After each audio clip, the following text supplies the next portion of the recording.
Welcome to my vlog, and for today's video, share ko sa inyo ang ilan sa mga nabili ko for today here in Tokyo, Japan. At syempre, uunahin ko yung favorite brand ko, itong Longchamp.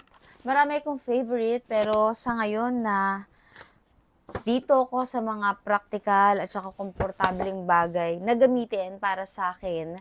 Siguro at this point in my life. So, my favorite, Longchamp. Ayan. Syempre, binili ko to doon sa Omotesando branch.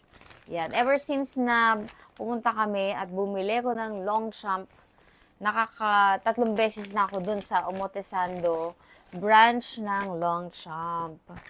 Ayan. So, papakita ko sa inyo. Very simple lang to na design. Ayan. Very practical and very simple. Ganyan. Alam niyo ba, gusto ko nga kanina na palagyan to ng name ko. Nalalagyan kasi ito ng name, kaya lang 3 months daw bago makuha. So, since tourist lang naman kami dito, so no choice. Kasi ang tagal naman ng 3 months, di ba? Di naman din sila nagsisend ng ganitong bag doon sa destination or doon sa kung yung origin nung tourist. So, hindi talaga possible na mapalagyan ko dito ng name. Pero ayan, cute-cute. Ang size nito is medium, short handle. Ito yung style na wala pa ako. So, ito yung binili ko. Ang color nito is chocolate brown. Ayan. Yung next naman, syempre, hindi mabubuo ang araw ko nang hindi ako dumadaan sa Matsumoto Kiyoshi. Ito, yung 4-in-1. Hindi ko nga lang mabasa yung brand kasi Japanese. Naka-Japanese siya.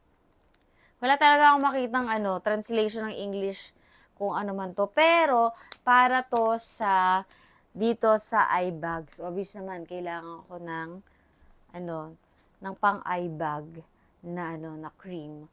At bumili ko nitong Nivea Soft for face, body, and hands.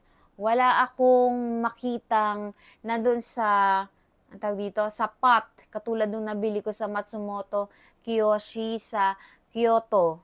So, dito sa Tokyo, siguro, na out of stock siguro yung nakapat nitong ganito na Nivea Soft. Pero bukas, try ko pa rin maghanap. So, eto na lang muna, dalawa lang muna yung binili ko in case na hindi ko makita yung nakapat.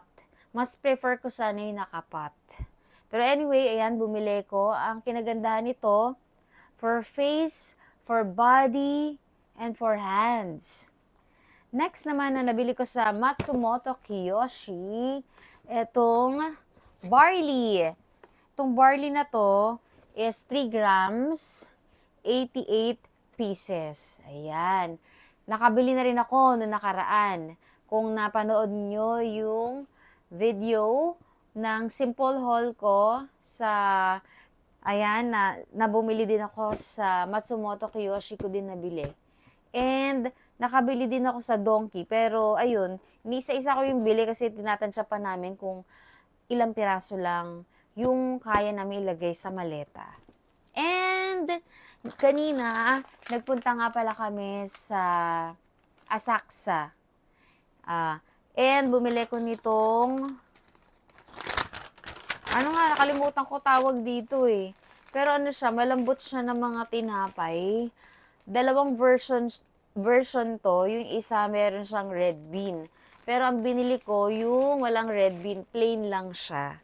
Ayan, so ang shelf life nito is 5 days. Kaya binili ko pang breakfast. Gusto ko talagang tingnan to. And ito rin, nabili namin sa Asakusa. Itong Tokyo Banana. And ito namang isa is Ichigo flavor. Ayan. And then, nagpunta kami sa mall, sa Keio Mall, connected siya sa KO station. Ito naman, tax-free din ito. Katulad nito, tax-free. Actually, tax-free sa Japan kapag naka 5,000 yen ka na nabili dun sa store. So, eto, tax-free to. And this one is jewelry. So, ayun, hindi ko napapakita ha. Akin na lang to. Basta, ayan. At dumaan kami sa Family Mart para bumili nitong spicy tacos tortilla chips. Ayan. At etong, ano tawag dito? Maple and margarine. At bumili din kami ng dalawang drinks. Yung Sapporo, nandun yung Sapporo, at saka yung milk tea na bawas na. Kaya hindi ko na sinama dito. So, yun lang for my simple haul for today with my favorite bag. Thank you for watching. See you on my next vlog. Bye!